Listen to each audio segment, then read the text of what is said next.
Mother save it. For 5 years, I considered you and my father-in-law to be my true family, but now I see that you only treated me like a useful idiot to hide a criminal.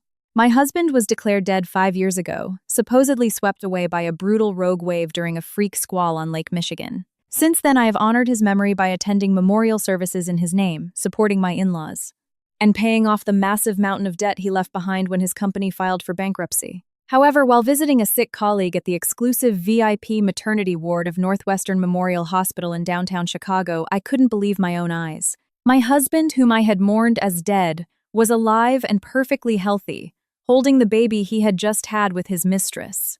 By his side, my in-laws and my sister-in-law were cooing and helping with postpartum care.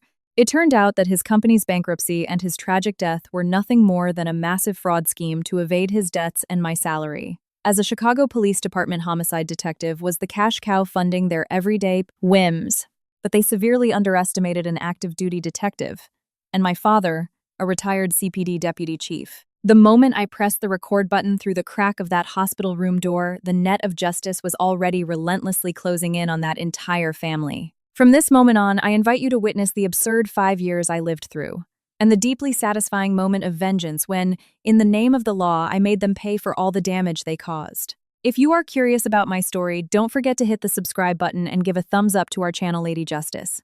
Let's begin. The thick, waxy smell of the large morning candle suffocated the narrow living room, pressing heavily against my chest. The flame flickered endlessly next to the cold face of Thatcher in his framed portrait on the sideboard, accompanied by an old set of prayer beads we had placed there. The smile of that man, supposedly drowned in the icy waters of Lake Michigan 5 years ago, was still pristine but devoid of a soul. After having paid for the memorial mass at the local parish, I, Thalia, busied myself alone, preparing a large family dinner to commemorate his death. Sweat rolled down my temples, soaking the collar of my modest button-down shirt. For 5 days, wearing the title of a widow, I had silently assumed the role of head of the household in this dilapidated row house. My hands, once accustomed to gripping a service weapon, flipping through police files, and dealing with violent criminals, were now rough and calloused from scrubbing, cleaning, cooking, and paying off $1 million debt because Thatcher tricked me into co-signing as a guarantor for his business before he disappeared. The old 3-story brick house tucked deep into a gritty alley in Chicago's Bridgeport neighborhood was always dark and damp. There was no trace of human warmth in it. The only things that filled the house were endless sighs and looks of suspicion that chilled me to the bone. At that moment, my mother-in-law Corvina walked into the kitchen. Her eyelids were swollen. The tissue she clutched was damp with crocodile tears. Looking at the photo of her son, she began to sob with a raspy voice. "Thatcher, my sweet boy, it's been 5 years since you left your parents. If that damn company hadn't gone bankrupt, you wouldn't have died so unjustly, leaving your poor wife saddled with all those debts." I feel like the world is crashing down on me. Without turning around, I kept chopping the meat rhythmically. The sound of the knife hitting the cutting board echoed loudly, as if I were trying to slice through the fake lamentations that rained down on my ears every single day. I knew that repertoire perfectly, whether it was on an anniversary at Christmas or on the days when the debt collectors started calling aggressively. My mother-in-law would always collapse into bed crying rivers to awaken the pity of her good daughter-in-law. Corvina stepped closer and grabbed my shoulder with her bony hands. Her tearful voice quickly morphed into a calculating whisper. "Thalia, I know you are suffering so much. Thanks to you over these 5 years, our Thatcher has been able to rest in peace. But this month, the creditors are hounding us mercilessly. We have to pay $10,000 for the high-interest loan we took out for Serafina's university tuition. And your father-in-law spends his nights coughing. But we don't even have $2,000 for his copays and medications. Who else could this old mother lean on if not you?" I closed my eyes and forcefully swallowed a sigh that was rising from deep within my chest. The physical and mental exhaustion weighed heavily on my detective's shoulders. I felt my trust was like a cliff being slowly eroded by the waves of their greed. My police instincts and professional sharpness had been warning me about the unnaturalness of this situation for a long time. The silk blouses, old but incredibly expensive, that my mother-in-law wore, and the scent of imported luxury tobacco that my father-in-law emitted from the backyard, blatantly contradicted their complaints of poverty. However, my affection for my late husband's family and my sense of moral responsibility forced me to turn a blind eye to my own suspicions. Just then, my sister-in-law Serafina strolled into the kitchen with a lazy gait. She made a half-hearted attempt to help by picking up a bunch of parsley, but her restless eyes kept darting to my purse on the table. With a sickly sweet voice, full of ulterior motives, she threw her dart. Sister-in-law, you must be exhausted after a month of out-of-town task force work. I heard you guys solved a massive case that you got the CPD Meritorious Performance Award and a fat bonus. That's gotta be a few $1,000, right? And I bet you got a raise. I'm so happy for you. Serafina's shameless question was like a bucket of ice water over my patience. For the last few years, this sister-in-law had lived like a parasite, draining money from me for everything, from her college tuition to her daily iced coffees. In her eyes, I was nothing more than an ATM. I turned and stared at her with my sharp detective's eyes. She shrank back and lowered her head. I replied with an emotionless tone. The bonus is standard union protocol and will barely cover your father's medications. It's not the fortune people imagine. You'd better stop snooping in other people's pockets. Focus on graduating and worry about your own future. My firm words froze the atmosphere in the kitchen in a second. My mother-in-law's fake smile twisted into a grimace of discomfort. She quickly jumped to her daughter's defense. Oh, for heaven's sake, Serafina was only asking because she cares about you. What other intention would she have? Don't be so overly sensitive. Finally, all the food was neatly arranged on the dining room table. The dim candlelight blurred the hypocritical faces that crossed themselves, pretending to pray for the eternal rest of the deceased before dinner. I took a step back and coldly observed the fake devotion of my husband's family. Deep down, there had always been an invisible wall, an immense sense of disconnection. For 5 years, I gave everything I had, even the money my own father had loaned me, to support this family and pay the debts. But the only thing I received in return was subtle psychological manipulation and a theater of misery choreographed daily. Yet my resilience as a woman and my honor as a public servant wouldn't let me give up or break down. I told myself I had to be strong, that I had to fulfill my duty as a daughter-in-law so I could face my conscience and my husband's memory with a clear gaze. But my rational side had begun to notice cracks that were far too large in the opaque flow of money and the family's suspicious expenses. The sobbing of my mother-in-law mixed with a pre-recorded rosary playing from a small radio in the corner, creating a disturbing, oppressive noise. I stared blankly at the candle flames. The melting wax dripping onto the cold tablecloth seemed to symbolize how my last drop of faith was burning away into nothingness. Once the ceremony was over, the demanding work at the precinct returned me to my hectic routine, but the shadow of that dark, gloomy house in Bridgeport followed me tenaciously. Every morning, before putting on my badge and holster and walking out the door, I faced a list of expenses: electricity, water, groceries for everyone, and my sister-in-law's high-interest student loans. This daily grind was slowly devouring me, consuming the energy of a 30-year-old woman. As a veteran homicide detective, I was used to facing violent criminals. But the moment I crossed the threshold of that house, I had to transform into the submissive daughter-in-law carrying all the sins and debts of the dead. This brutal contrast often left me exhausted. One afternoon, due to a sudden cancellation of a briefing at police headquarters, I returned home 2 hours earlier than usual. My silent, tactical footsteps made no noise as I climbed the creaky wooden stairs. Passing Serafina's room, the half-open door allowed me to witness a revealing scene.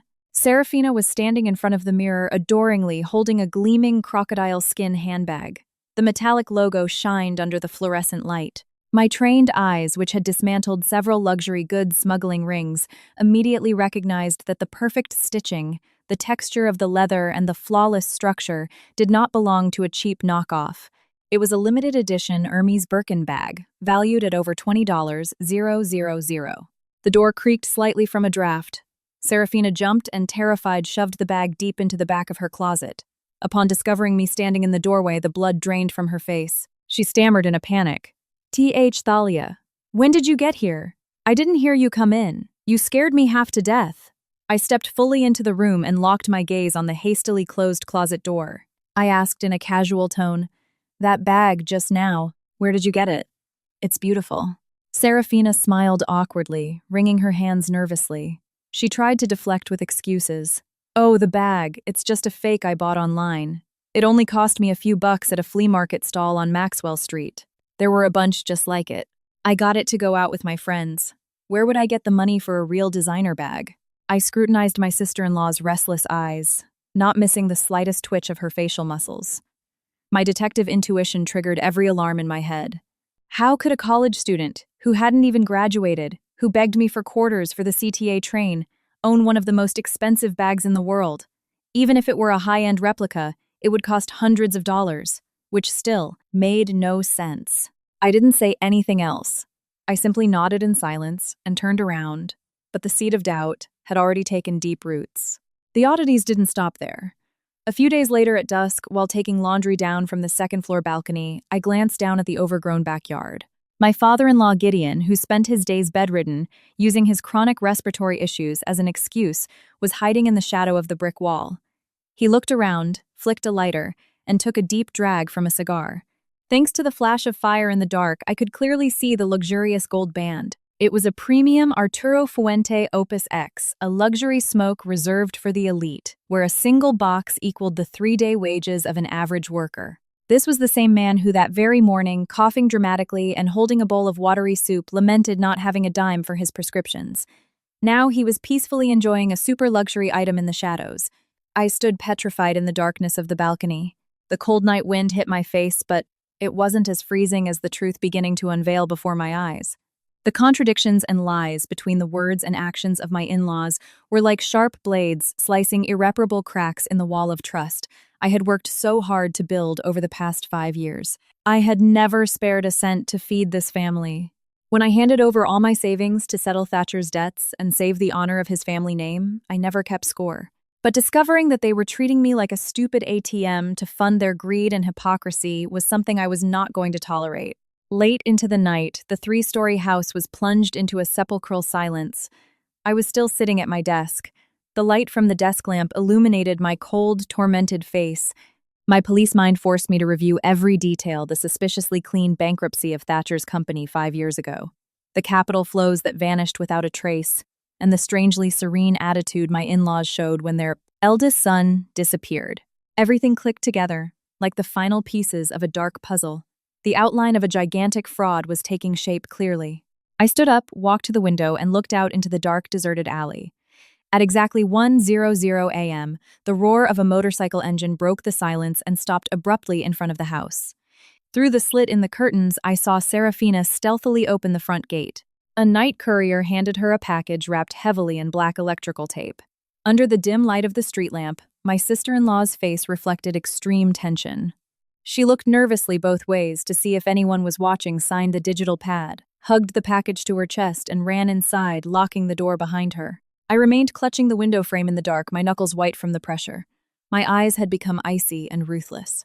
The next morning, not even the bright sunlight could pierce the heavy curtains of my father's home office. Silas, though retired, retained the imposing presence of a CPD deputy chief. His eyes, sharp as a hawk's, seemed capable of reading the secrets of the world. Upon entering, the familiar smell of black coffee and old documents enveloped me, giving me a brief respite from the suffocating atmosphere of my in-laws' house. My father calmly slid a hot mug toward me. Seeing the dark circles under my eyes, his gaze filled with sorrow. The exhaustion of his only daughter had always been a dagger in his heart. He tapped his fingers softly on a thick navy blue leather folder. His voice, deep and authoritative, broke the silence. "Thalia, I didn't call you here today as your father. I want to talk to you cop to cop about a case that shows evidence of severe federal felonies." I froze. The instinct of a homicide detective tightened my chest. Seeing the folder, I had a grim premonition. My father opened the first page and slid complex bank statements and capital flow diagrams toward me. The numbers danced defiantly before my eyes. My father spoke with absolute clarity. "Look at the accounts under your sister-in-law's name, Serafina. Over the last 3 years, the total volume of transactions moving through her personal accounts exceeds $7 million. All of it was withdrawn in cash or wired overseas, specifically to shell companies in tax havens like the Cayman Islands." Seeing the numbers printed in black and white, my eyes widened.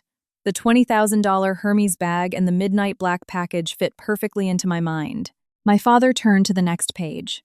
They were the financial reports from Thatcher's company, right before it declared bankruptcy. My father's gaze turned fierce. His voice cut like a scalpel dissecting the truth. Thatcher's bankruptcy 5 years ago is riddled with irregularities. Fixed assets, heavy machinery, even the industrial warehouses. Everything vanished cleanly. There was nothing of value left for the federal bankruptcy courts to seize to compensate the creditors. This is a perfectly orchestrated evaporation of assets by someone with a profound knowledge of corporate and financial law. I felt as if thousands of needles were piercing my chest. A violent battle raged inside me, between my familial affection and my reason as an officer of the law. For 5 years, I had lived with blind faith in the bond of marriage. I respected the memory of the deceased. I broke my back, paying his debts, believing he had been a tragic victim of business failure. I didn't want to believe it. I didn't want to accept that the people I called mother, father, and sister were using me in the cruelest way possible, that every single day they put on an act of being poor and sick while siphoning off my salary and savings, penny by penny. However, the crushing logic of my father, a veteran of criminal investigations, and the irrefutable evidence delivered the death blow to my stubbornness. I lifted the bank statement with trembling hands. The intermediary shell companies used for money laundering were linked to Thatcher's old business partners. An invisible yet undeniable network was slowly coming to light. I looked up at my father and tried to articulate words, fighting to maintain the composure that the badge demands. Dad, isn't it possible this money comes from some online business Serafina has, or some investments, and she just didn't want to tell us? My father let out a soft sigh, walked over, and placed his warm, firm hand on my shoulder. The severity in his eyes gave way to understanding and a fierce desire to protect. He knew his daughter had too big of a heart. It was exactly that sense of duty and loyalty that had kept me tethered to that den of lies for 5 years. Looking me in the eyes, my father completely severed my last excuse, with a voice that sounded like a final verdict. I wish you were wrong, Thalia. As a father, I want with all my soul for my daughter not to be the victim of such a macabre scam. But my 40 years of fighting crime tell me otherwise. That house isn't a home. It's the headquarters of a criminal enterprise. It's a clearinghouse for dirty money, and the criminals are hiding behind the masks of victims.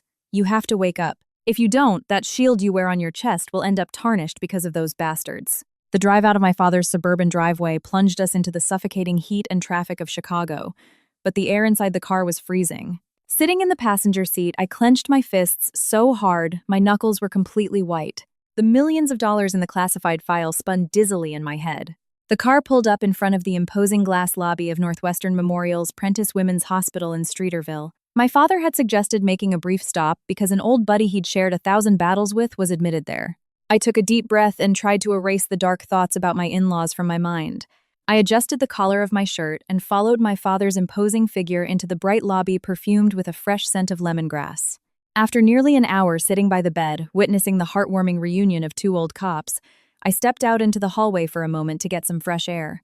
I felt a suffocating weight on my chest. Just as my father stepped out behind me, about to pat my shoulder for comfort, my feet stopped dead in their tracks. My entire body petrified in the middle of the VIP maternity floor hallway. Coming around the corner was a group of people that was unmistakably familiar to me.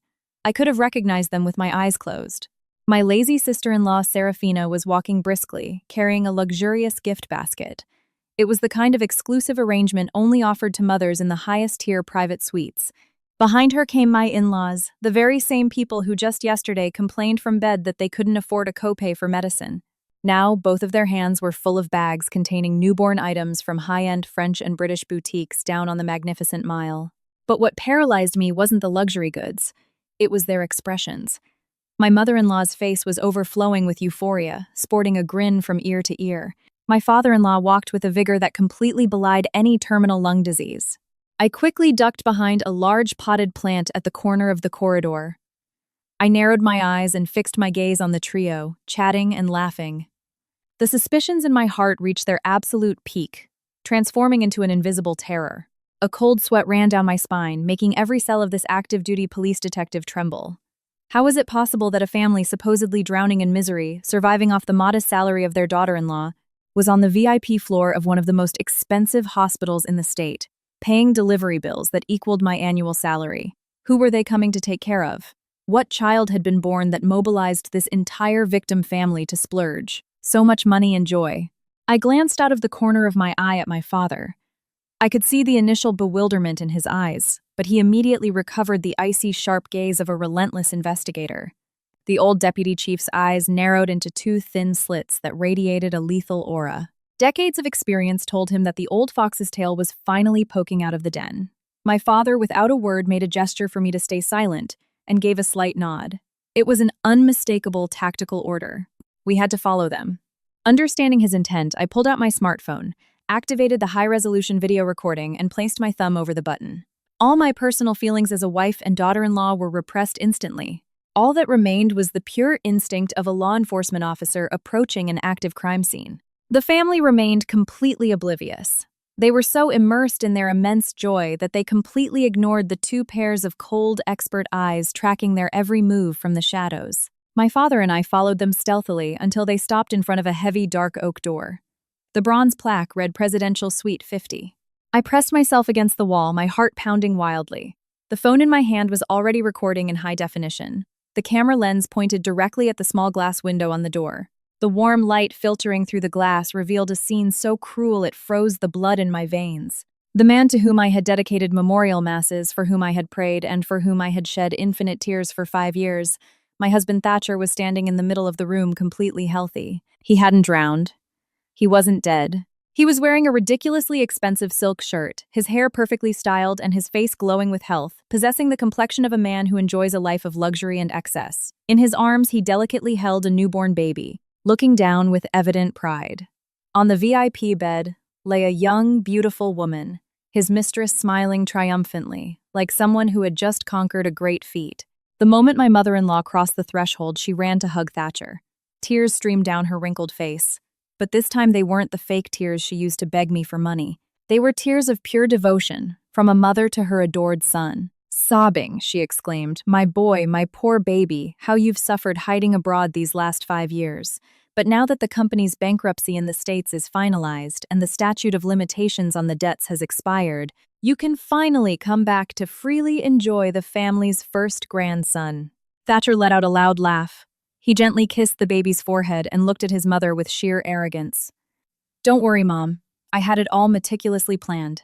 Neither those stupid creditors nor my dearest copwife would ever imagine I'm still alive."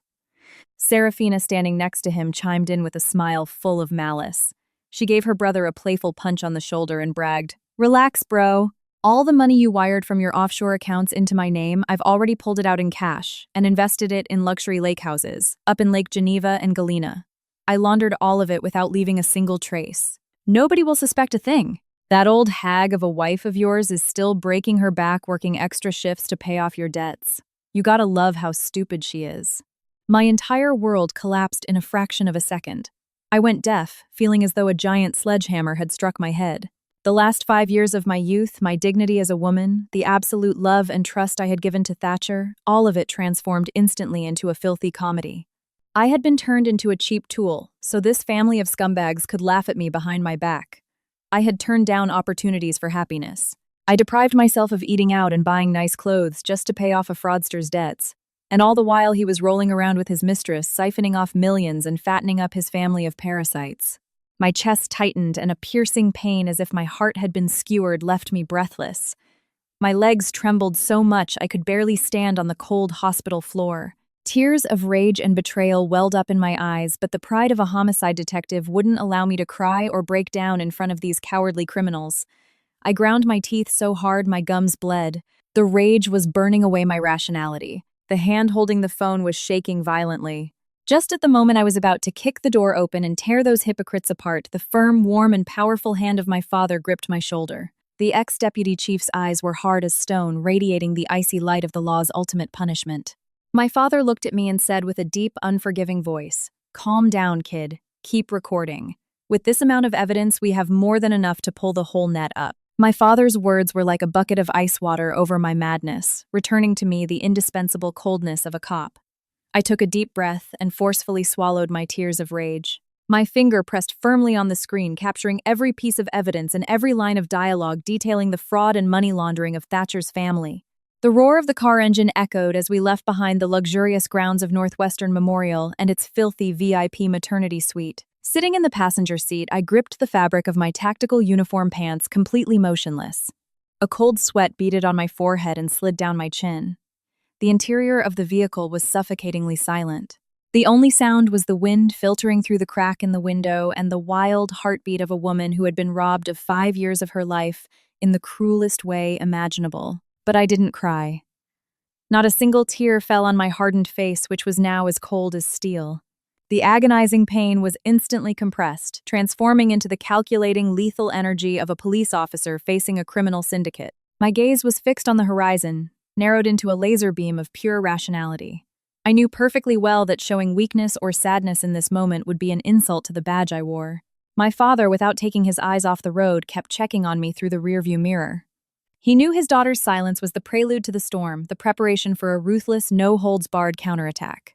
My father pulled out his encrypted phone, dialed a direct extension, and put it on speaker. It was answered instantly by the deep, decisive voice of a high-ranking commander of the FBI Financial Crimes Task Force. My father didn't beat around the bush. "This is retired Deputy Chief Silas. I've obtained physical evidence and audio-video recordings regarding federal wire fraud document forgery, tax evasion, and bankruptcy fraud committed by Thatcher, who was declared dead 5 years ago." I acted in perfect sync. I took the phone and reported in an icy clear voice that didn't waver. Location of the hospital room confirmed. Names of all involved parties, including Corvina and Gideon. Requesting an exhaustive immediate investigation into the accounts under Serafina's name and the mistress's name. On the other end, the order was acknowledged immediately. My father had secretly been working with the U.S. Attorney's Office for months gathering financial evidence. The video I had just recorded was the definitive proof of life the federal judge needed. The duty judge instantly greenlit the execution of the already drafted search and seizure warrants, as well as the emergency freezing of all properties and bank accounts. I hung up the phone and leaned back in the seat. Taking massive gulps of air, I assimilated the brutal reality of having been feeding my own executioners. A violent psychological metamorphosis took place inside me. I realized that crying or begging people who had lost their humanity like Thatcher's family was the pathetic attitude of losers. The only worthy and ruthless revenge I could execute as a law enforcement officer was to use the law, my most powerful weapon, to strip them of what they desired and valued most, their dirty money, their fake wealth, and their freedom. If they had staged a bankruptcy to avoid paying their debts and used my compassion as a shield to protect their illegal fortune, I would turn their own house into the cell that would lock up the greed of the entire family. The car slowed down and turned into the familiar alleyway in Bridgeport. Those parasites still had no idea that the unforgiving net of the justice system was already dropping on their heads. I took a deep breath to recover my usual composure. I knew this final battle required glacial intellect and infinite patience to force the prey out into the open completely. I looked at my father. He gave me a slight nod, his eyes full of pride and absolute trust in his daughter's courage. "You go in first," he said. "The Joint Tactical Strike Team will be here in 15 minutes. Let those bastards finish their final theatrical performance." I opened the door silently and stepped out. I paused for a moment in the shadow of the brick alley wall, looking into the rearview mirror of a parked motorcycle. In my eyes, reflected in the glass, there wasn't an ounce of the marital love from 5 years ago. They only radiated the authority and lethal edge of a cop ready to dismantle a criminal network. When I closed the old wooden front door behind me, the noise of the outside world vanished. The air inside still stank of dampness and cheap food, the exact smell that over the last 5 years I had come to accept as the dignified perfume of a family that had fallen on hard times. In the center of the gloomy kitchen dinner was served on the worn formica table. A piece of stale macaroni casserole, soggy canned green beans, and a heel of dry bread. A set design of poverty, perfectly curated to welcome the daughter-in-law returning from work. It was the exact same psychological trap unaltered for 1800 days. My mother-in-law was sitting languidly next to my father-in-law, pretending to be exhausted and pale. The second she saw me walk in, she let out a couple of dry, forced coughs. Serafina, sitting at the corner of the table, purposely rubbed her eyes to make them red and began wiping chipped plates, playing the role of the long-suffering good sister-in-law. Without flinching, I hung my CPD windbreaker and badge on the coat rack with absolute precision and calm. I dragged a chair out and sat down across from the three of them. My mother-in-law started the performance immediately. Dabbing the corners of her eyes with an old tissue, she sobbed in her usual pitiful tone. "Thalia, you must be dead on your feet from working so hard. Come, eat a little with us. Ever since Thatcher left us, our house has fallen apart. Thank God we have such a devoted daughter-in-law who pays our debts and takes care of this ruined family. If it weren't for you, us two sick old folks would already be dead." Serafina, right beside her, picked up the rhythm instantly. She slid the plate of mushy green beans toward my hands, faked a sniffle, and begged, "Sister-in-law, I know how much you're sacrificing for us. It breaks my heart. Look, the university just announced a master's program in finance at UChicago's Booth School, and I want to enroll so I can get a job at a big multinational firm and help you pay off my brother's debts. But the tuition is $30,000. Could you possibly loan me the money? I'll pay you back as soon as I start working, I swear." The disgust rose up my throat to the point where it was hard to swallow. My investigative instincts and reason scrutinized the faces in front of me. The people I once called family, whom I honored with blood and tears. The $20,000 Hermes bag hidden in Serafina's closet, My father-in-law's Opus X cigars, and the exorbitantly expensive baby items I had just seen at the hospital paraded through my mind, contrasting brutally, with the cold mac and cheese and canned beans on the tax-tree's table. I let out a dry laugh. How stupid I had been in the past. It turns out the relentless homicide detective had been turned into the ignorant puppet of these wretched people for 5 years. At the same time, I felt a deep pity for the immense greed and stupidity of the three of them. They were standing on the absolute edge of a legal cliff, yet they still felt like expert hunters strutting around in their theater. I stared intently at the plate in front of me. I didn't take a bite. My silence emanated an invisible pressure, and the atmosphere in the kitchen became terrifyingly tense. Seeing that I wasn't reacting normally, my mother-in-law gave Serafina a signal. The girl tried to grab my hand again, appealing to my emotions to squeeze the $30,000 out of me. I pulled my hand back gently but firmly. I set the plate down on the plastic table with a dull thud that immediately severed my sister-in-law's greedy schemes. I tilted my head and offered a faint, icy smile. My sharp police gaze pierced through my mother-in-law's nervous eyes. I pronounced every word with calm and poise, emphasizing every syllable. Corvina, I heard a very special baby was born today at Northwestern Memorial. You must be so tired after spending the afternoon fawning over him in a VIP suite. You really ought to be eating better. The air in the cramped kitchen froze in an instant, becoming as cold as dry ice. My innocent question was like a scalpel that sliced their mask of hypocrisy wide open, revealing every last corner of the disgusting truth they were hiding. Terror paralyzed my mother-in-law. The forced smile petrified on her face, and her cheeks began to spasm. The fork she was holding slipped through her fingers, bounced twice on the table, and hit the linoleum floor with a screeching clatter. Her face, previously flushed with feigned indignation, turned as pale as a corpse. Sensing the terrifying authority radiating from her normally submissive daughter-in-law, Corvina's eyes went wide and she stared at me in sheer panic. Beside her, Gideon also trembled, shrinking his frail-looking shoulders. But the manipulator's survival instinct didn't take long to surface. To hide his panic, Gideon slammed his veiny fist violently on the table. The plate of beans flipped over, spilling everywhere. With bulging eyes and a hoarse voice, he shouted, trying to break me with his supposed patriarchal authority. What the hell are you talking about? Did going to work teach you to speak to your elders with such insolence? Who taught you to come in here spouting lies and making things up? I didn't blink at his pathetic outburst of fury. I leaned back casually in my chair and crossed my arms. There wasn't the slightest emotional fluctuation on my face. My razor-sharp gaze swept past my father-in-law's guilty eyes and settled on Serafina's trembling fingers cornered in her spot. The sister-in-law had completely lost her victim pose. Terrified, her teeth were chattering and her facial muscles twitched uncontrollably. Serafina slowly slid her hand under the table, frantically typing on her smartphone to send an urgent warning to her brother at the hospital. I saw every single one of her pathetic movements, but I didn't bother stopping her. I knew perfectly well that for the last hour, all of their communications and financial transactions had been fully monitored by our task force's tech team. My training and my nerve allowed me to control the situation down to the millimeter. That little kitchen had turned into an interrogation room with no chairs for the accused.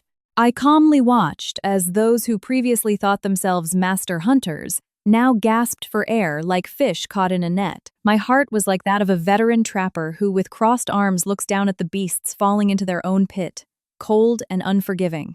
As my resolute silence dragged on, the psychological pressure crushed my in-laws.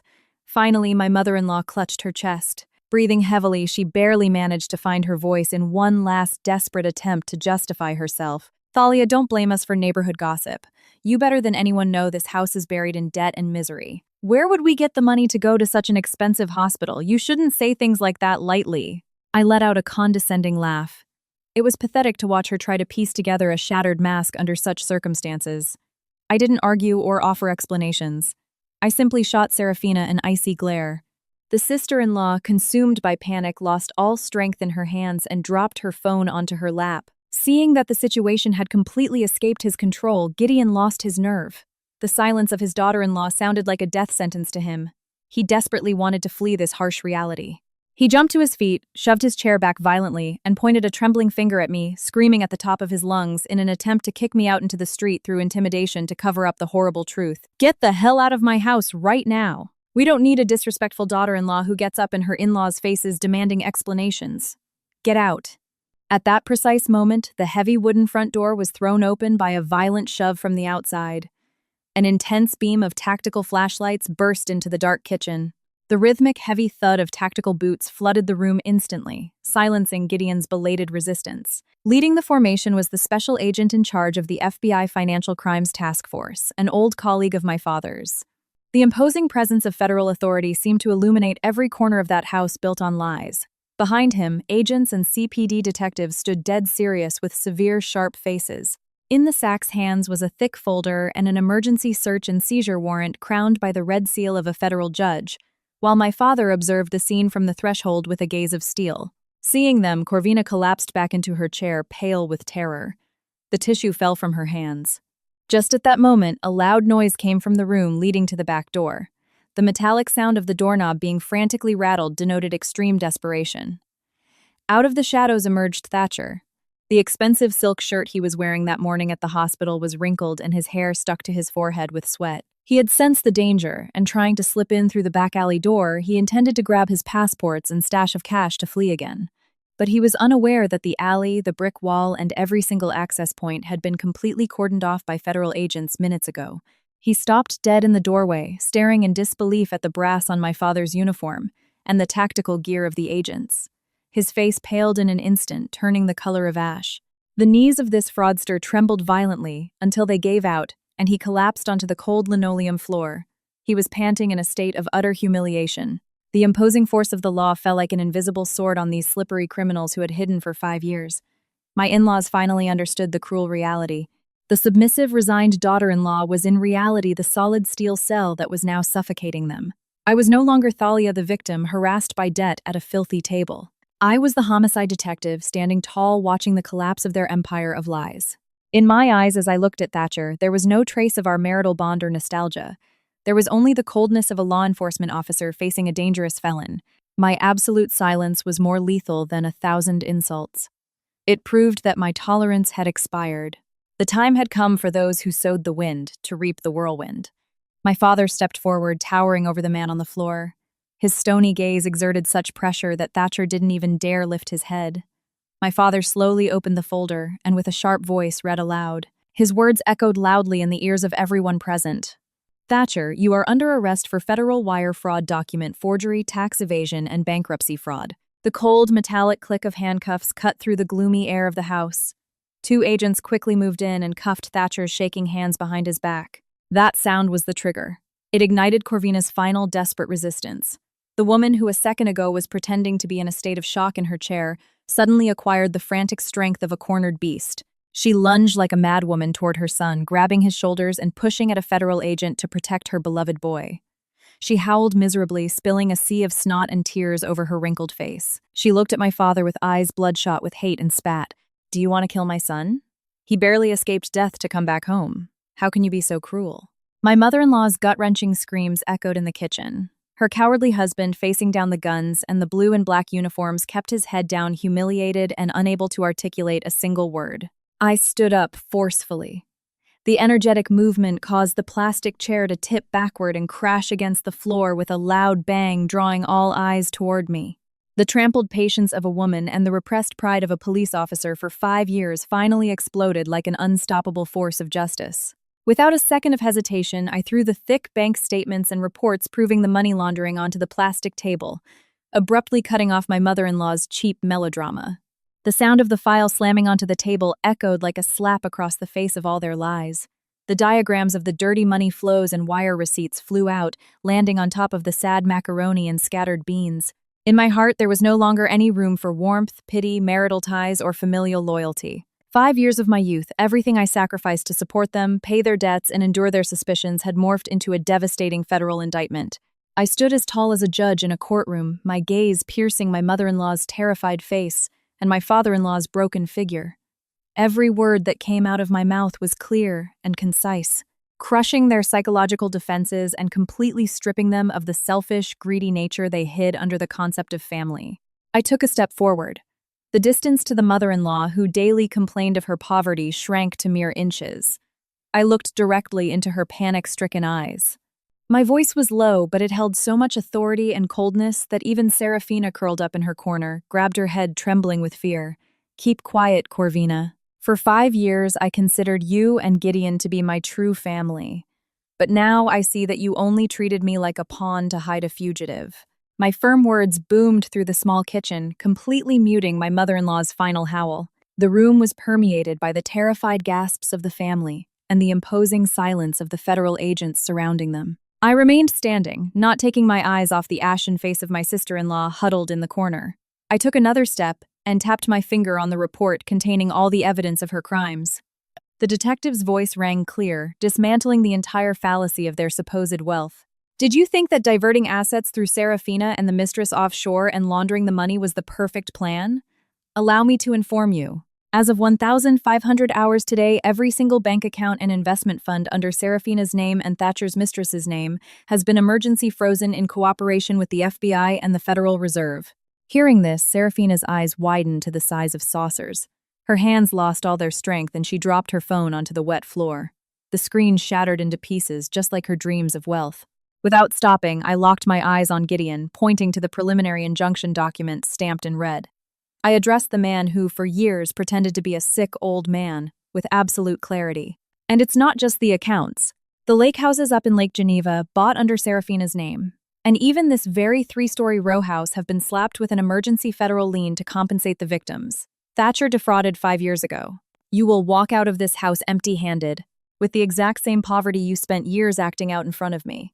This hammer blow annihilated the last shreds of Serafina's cunning pride. She who had always despised me and considered me her simple ATM lost the strength in her entire body.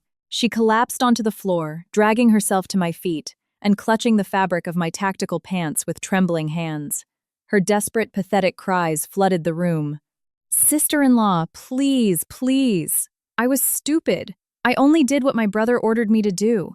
I don't know anything else. I don't want to go to federal prison. I'm begging you. Save me, Thalia." Seeing Serafina kneeling and begging for mercy, my insides filled with a whirlwind of emotions. The triumphant relief of justice mixed with a bitter contempt for these pathetic lives blinded by greed. They were the material authors of this macabre, fake bankruptcy and fake death, condemning me to be a widow who worked until her back broke for 1800 days to settle debts. Meanwhile, they wallowed in luxury funded by my sweat and the sweat of other victims. Supreme Justice had fulfilled its mission, stripping them of what they coveted most, their dirty money and their freedom, making them pay an atrocious price for their vile selfishness. The envy and disdain Serafina felt for my badge had transformed into pure terror at the sight of the handcuffs hovering over her head. It was a humiliating end fitting for their sins. I coldly stepped back, avoiding Serafina's filthy touch. My eyes, hard as stone, ruthlessly rejected her belated plea. I knew perfectly well that my clemency should never be granted to the wrong side, much less to criminals and liars. The sirens of the CPD cruisers echoed in the narrow alley, tearing through the suffocating air until they faded out onto the main avenue. Seeing her son handcuffed and shoved into the back of a federal transport van, Corvina suffered a collapse and was carried out by paramedics. FBI agents and CPD officers began placing red and white evidence tape on the safe, the furniture, and the expensive appliances. The house, which had long disguised itself as humble, now revealed its true desolate and macabre nature, under the harsh lighting looking like a soulless ruin. In the corner of the living room, Gideon sat mechanically on an old wooden chair. He stared into the void, his toothless mouth clamped shut. His hands shook like dry leaves. The manipulator who had played with his daughter-in-law's compassion by faking illness was now a destroyed man watching the empire of lies he built with his son vanish like smoke. I walked past the defeated figure of my father-in-law. Without looking back, I climbed the creaky wooden stairs to the old master bedroom on the second floor. The familiar image of the room opened before my eyes. The windowsills were covered in dust. The bed, which had long lost a man's warmth, was covered in sad gray sheets. Everything felt lonely and bleak. I pulled a black duffel bag from under the bed. I opened the closet and tossed in my civilian clothes, my investigation notebooks, and my basic personal items. The loud zip of the bag severed my final tie to the place I once called home, but which in reality had been a sugar-coated hell. As I cleared off the small nightstand, my hand brushed against the red velvet wedding album. I paused for a moment. Inside were photos of Thatcher and me smiling radiantly on a sunny beach in Florida 5 years ago. I picked up the album and flipped through the pages. With my sharp cop's gaze, I stared at the pristine face of the man for whom I had cried so many nights believing he died prematurely. A strange sensation of liberation bloomed inside me, washing away all the exhaustion and depression that had oppressed me for 5 days. I let out a dry laugh.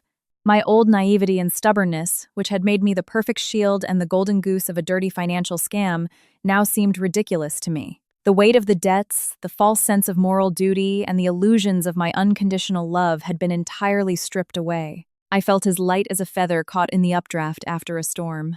I took one last look at the room, the place where I hid my solitary tears in the pillow, and lay awake thinking about how to get money to pay off his family's debts. Now all of that was nothing more than a memory that belonged in the trash. I decisively threw the wedding album into a pile of junk in the corner. There wasn't a trace of attachment or bitterness left. My rationality as an agent of the law had returned my true pride to me. As I let go of the handle of the duffel bag, the metal clinked with a sharp click. The darkest chapter of my life in this house was definitively closed. The sun of a new day illuminated the yellow police tape, revealing the desolation of the 3-story row house after that fateful night. The media covered the massive wire fraud document forgery and money laundering orchestrated by Thatcher extensively. The front pages of the Chicago Tribune and the morning news headlines exposed the farce of his death, detailing the millions of dollars wired to offshore accounts and the luxury properties bought in his sister's name. The news lit the fuse of public outrage. Bright and early dozens of creditors scammed by Thatcher 5 years ago crowded the alleyway, creating an unprecedented chaos. They yelled, banged on the door, and demanded Gideon give them their money back. The place that was once a fake sanctuary had turned into a literal pit of debt and humiliation, a reality that not even all of Corvina's tears could cover up. While chaos consumed the old house, I arrived early at the precinct where I finished the protocol for witness statements and handed over the definitive audio files. I walked down the halls with a firm step. The click of my boots echoed sharply on the tiles. There was no trace of the exhausted, submissive woman from the past. As I walked out of the interrogation wing, dozens of my fellow detectives were waiting for me in the hall. Their looks overflowed with respect and admiration for the mental fortitude and courage of a female cop. A close partner stepped forward, patted me on the shoulder, and said with an emotional voice, "Thalia, that was incredible. Thanks to you, the honor of this badge remains intact. It must have been hell enduring that alone for 5 years. You can finally put that heavy burden down." I smiled slightly at the sincere words of encouragement, grateful for their support. The police profession had taught me humility and prudence, so I didn't say much more. I walked straight down to the main lobby. There was my father, the veteran deputy chief, leaning against the railing with 2 steaming cups of coffee in his hands. He smiled warmly, seeing his daughter coming down the stairs. He handed me one of the cups. His eyes reflected infinite pride and the deep understanding of having survived a brutal battle together. As I took the cup from my father's hands, the warmth traveled from my palm straight to the bottom of my heart, granting me a true sense of freedom and liberation, an emotion I hadn't felt once in the last half-decade. I looked up at the vast blue sky stretching over the precinct parking lot. Today the sky was exceptionally clear and bright. There wasn't a single dark cloud. Unlike the nights I cried in secret in front of Thatcher's photo and candle, the severe verdict of the law would soon ruthlessly punish Thatcher for his fraud and tax evasion, and Serafina for her cover-up and money laundering. However, I knew that the true punishment, the one that would consume them for the rest of their lives, would be the remorse, the humiliation, and finding themselves surrounded by creditors in absolute misery. The shackles of my fake responsibility and my sacrifices for a hypocritical love had been smashed to pieces, returning to me the unblemished dignity of a Chicago police detective who managed to defeat armed evil with pure reason. 3 months later, the federal trial against Thatcher and his accomplices came to an end. The courtroom at the Dirksen Federal Building was still buzzing with heated whispers, but when the federal judge sentenced Thatcher to a combined 12 years in federal prison for aggravated wire fraud, tax evasion, and bankruptcy fraud, the noise stopped dead. The cunning sister-in-law Serafina was sentenced to 5 years for money laundering and conspiracy. With cold handcuffs on her wrists, she was dragged toward the U.S. Marshal's transport van, sobbing bitterly. I walked out through the heavy wooden doors of the courthouse. The fabric of my dress uniform fluttered slightly to the rhythm of my determined steps. I was the very image of a homicide detective who had executed her mission to impose justice flawlessly. The tension of the investigation and the trial was left behind. Only the serene, imposing, and dignified figure of an American police officer remained. As I walked down the stone steps of the courthouse under the blazing sun, I stopped in front of a pathetic figure leaning against the iron railing. It was my ex-mother-in-law, the same one who cried poverty daily to undermine my confidence. She looked like she had aged 10 years overnight. Her white, thinning hair hung messily over her frail shoulders. Her house had been seized by the feds, and all their dirty fortune had been confiscated. Her son had received the maximum penalty, and her daughter was locked up for a half-decade. The lethal strike of the law had destroyed absolutely everything that calculating woman had. She shot me an empty look full of hatred, but she couldn't bring herself to lunge at me with insults or make a scene like in the past. The respect my uniform commanded and the heavy federal police presence in the plaza silenced her belated rage. I stood tall, observing her haggard face with total calm without the slightest emotional disturbance. There was no thirst for personal revenge, nor was there any unnecessary pity. I resumed my firm pace and walked right past her. I left her behind like a ghost from the past, like a stranger who had simply crossed paths with my life for a time. In the courthouse plaza, my father's car was waiting with the engine running. My father stood by the door, watching his only daughter descend the stone steps with a look of immense pride. I approached the car and with a firm motion unpinned the small black mourning ribbon I had worn on the collar of my shirt. It was the exact symbol of the deception that had bound me for 5 years. The piece of dark fabric flew off in the breeze until it disappeared into the void, representing the powerful resurrection and definitive emancipation of a woman who had survived years of hell. In its place on my shoulders, the silver bars and insignias of my uniform shined blindingly under the righteous sun, demonstrating the honor, courage, and integrity of a public servant. I opened the door and sat next to my beloved father. I felt the heat of my blood and the passion for justice beating in my veins. The chimera of the debts and the shameless fraud of Thatcher's family had been shattered into 1,000 pieces by the immense power of the law returning to me, my total freedom, and my intact dignity. My father offered a faint smile. A brief nod between 2 generations of cops replaced any words of congratulation. He put the car in gear with determination and accelerated.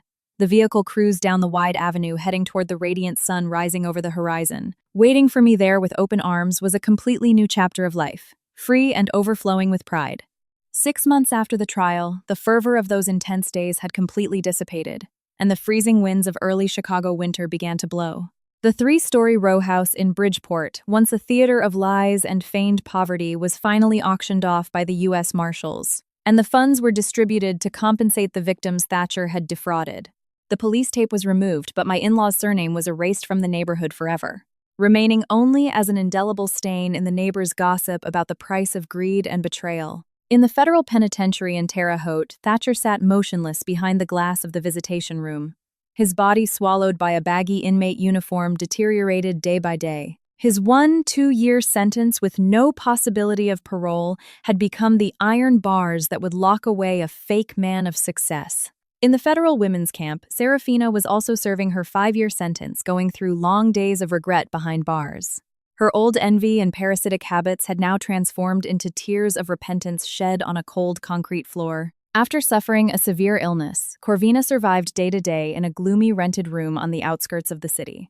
She had lost her money, her house, and her 2 beloved children. Now she received the cruelest punishment from her own conscience, realizing that her permissiveness and avarice had dragged the entire family to ruin. Late in the afternoon, the reddish twilight projected its final rays over the precinct's large parking lot, bringing with it a crisp, liberating breeze. I walked out through the main lobby, the impeccable CPD uniform wrapped around my slim but firm figure. The insignias on my shoulders caught the evening light. There was not a single trace of the morning era left. Only the majesty and fortitude of someone who enforces justice prevailed. I inhaled deeply, feeling the pure air fill my lungs. It was the authentic peace I had longed for so long. My father's car was already waiting at the curb. He was leaning out the window, waiting for his only daughter with a relaxed gaze and a warm smile. I approached with a resolute step, opened the door, and sat beside him. Between father and daughter, not too many words were necessary. In a single glance of complicity, all the pride and the unbreakable bond of 2 generations of officers was encapsulated. The car moved forward, slowly merging with the traffic on the wide avenue. The sun, just about to set, cast a radiant gleam at the end of the road. The filthy trap had been completely destroyed. The dark chapter of my life was officially closed, and under the light of justice and pride, a glorious and completely free journey was beginning. Dear viewers, the wheels of justice turn slowly, but they grind exceedingly fine. The truth can be temporarily eclipsed by elaborate staging and by the greed and hypocrisy that hide behind the word family. but the law and justice never forgive evil. Today's sentence is not just a severe punishment for an unscrupulous husband and his accomplices. It proves unequivocally that lies and the betrayal of trust always end up exacting a massive toll. With this, the case is closed, and the heavy stone that pressed on my shoulders for 5 years has been lifted forever. In the name of the badge and the uniform, freedom and pride have been returned to our protagonist. However, our journey to find justice, shine a light on the dark side of society, and unmask cruel psychological tactics doesn't stop here. If you want to keep opening tense and real case files like this one with us, take a moment to hit the subscribe button and turn on the notification bell. Your company, your subscriptions, and your comments are our greatest driving force to continue creating deep, sharp, and true stories. Thank you for listening to this story until the end. We will see you in the next Web of Justice. Dear viewers, our channel Lady Justice signs off for now. Thank you for your attention. Please make sure to leave a like and subscribe. It gives us a lot of energy to keep making better videos. I wish you all health, happiness, and peace. See you in the next video. Thank you.